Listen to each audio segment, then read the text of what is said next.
In the shadows of a forgotten bridge, two broken souls found each other, and a flicker of hope ignited in the darkness. The old iron bridge groaned under the weight of passing cars, its rusted beams a testament to years of neglect.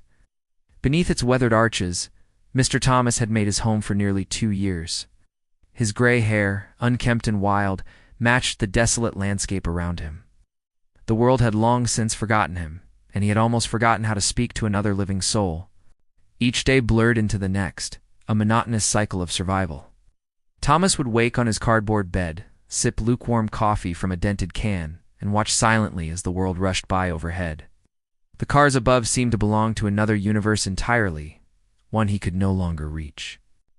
But on this particular morning, something broke through the haze of his isolation. A faint whimper, barely audible above the rush of the river and the distant hum of traffic, caught his attention. Thomas grabbed his gnarled walking stick, his joints protesting as he slowly made his way towards the sound. Behind a pile of discarded planks and sodden trash bags, he found the source of the noise. A small black dog lay curled in on itself, its ribs visible through matted fur. Its golden eyes, once bright with life, now gazed dully at Thomas, too weak even to flinch away. The dog didn't bark or growl, only released another soft whimper, as if accepting its fate to die alone in this forgotten place. Thomas felt something stir within him, a feeling he thought long dead. Without hesitation, he shrugged off his threadbare coat, ignoring the bite of the cold air, and gently draped it over the dog's trembling form. "Don't worry, buddy," he whispered, his voice rough from disuse. "You're not dying here today." With shaking hands, Thomas broke off a piece of his last stale bread. He dipped it in water from his battered canteen, softening it before offering it to the dog. The creature tried to chew, but its strength was fading fast. It could only manage to lick at the soggy morsel, but even that small act seemed to bring a hint of life back to its eyes. That night, man and dog huddled together under Thomas's torn blanket. The bridge creaked and groaned above them, but for the first time in years, Thomas didn't feel completely alone. The dog's labored breathing and the warmth of its small body pressed against him reminded Thomas of a connection he had long thought lost. Morning came, and with it, the harsh reality of their situation. The dog's condition had worsened overnight. Its breathing was shallow, and it barely responded when Thomas stroked its head. A fierce determination took hold of the old man. He couldn't let this creature die, not when it had rekindled something within him. Wrapping the dog carefully in his coat, Thomas steeled himself for what he knew he must do. He limped towards the road, his arthritic knees protesting with every step. As cars whizzed by, Thomas waved his arms, trying to flag someone down. Others wrinkling their noses at his disheveled appearance and the smell that clung to him after years on the streets. Just as despair began to set in, a battered pickup truck slowed and pulled over to the shoulder. A young man with kind eyes leaned out the window. "Do you need help, sir?" he asked, concern evident in his voice. Thomas swallowed hard, his throat tight with emotion. "Not for me," he managed to croak out. "For him, the dog under the bridge. He's dying." The young man's eyes widened with understanding. Without hesitation, he pulled out his phone and dialed animal rescue. Then, he followed Thomas back to the bridge, offering a steadying hand as the old man navigated the uneven ground. When the rescue team arrived, they gently lifted the weak dog onto a stretcher. Their faces were grim as they assessed its condition. "He's in critical condition," one of them said, "but there's hope. We'll do everything we can." At the animal clinic, the true extent of the dog's struggle became clear. X-rays revealed a stomach full of plastic bags, bone shards, and other debris. Desperate attempts of a starving animal to survive. The veterinary staff named him Shadow for his silent, ghost-like presence. In those first days, Shadow showed little will to live. He refused food and water, lying motionless in his kennel, his eyes fixed on some distant point. It was as if he were waiting for something or someone. On the third day, the clinic staff made a decision.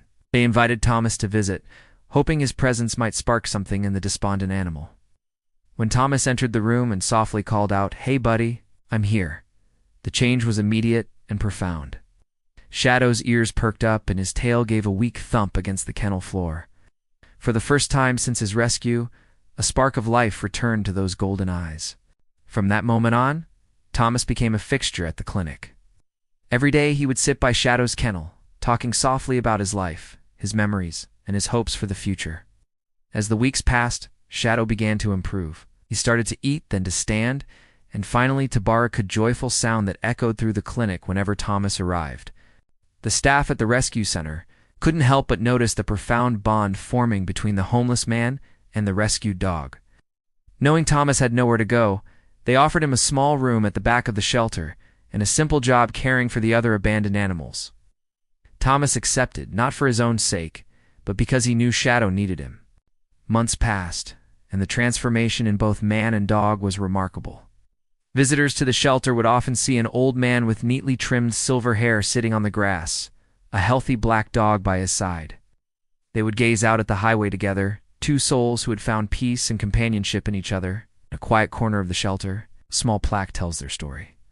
Two lost lives met beneath a forgotten bridge, and from that day, neither was ever alone again. Their tale serves as a reminder that even in the darkest of places, hope can bloom. It speaks to the power of compassion, the strength found in unlikely friendships, and the healing that comes when we open our hearts to those in need, be they human or animal. For Thomas and Shadow, life beneath the bridge is now just a memory. They have found a new home, not just in the shelter, but in each other. Their days are filled with simple joys, walks in the park, shared meals, and the comfort of companionship. Thomas's hands, once trembling and uncertain, now move with purpose as he tends to the shelter animals. Shadow, once on the brink of death, now bounds with energy, his golden eyes bright with life and love. Their story has touched the hearts of many in the community. Donations to the shelter have increased, and more people are volunteering their time to help animals in need. Thomas and Shadow have become local celebrities of sorts, living proof that second chances exist, and that the bonds of love can form in the most unexpected circumstances. As the sun sets each evening, Thomas and Shadow can be found in their favorite spot watching the world go by. The rush of traffic no longer seems like it belongs to another world. Instead, it's a reminder of the journey they've taken together, from the depths of loneliness to the warmth of friendship. In the end, it wasn't just Shadow who was rescued that day beneath the bridge. Two souls, forgotten by the world, found in each other the strength to live again. Their story continues to inspire, a testament to the enduring power of compassion and the unbreakable bond between humans and their animal companions.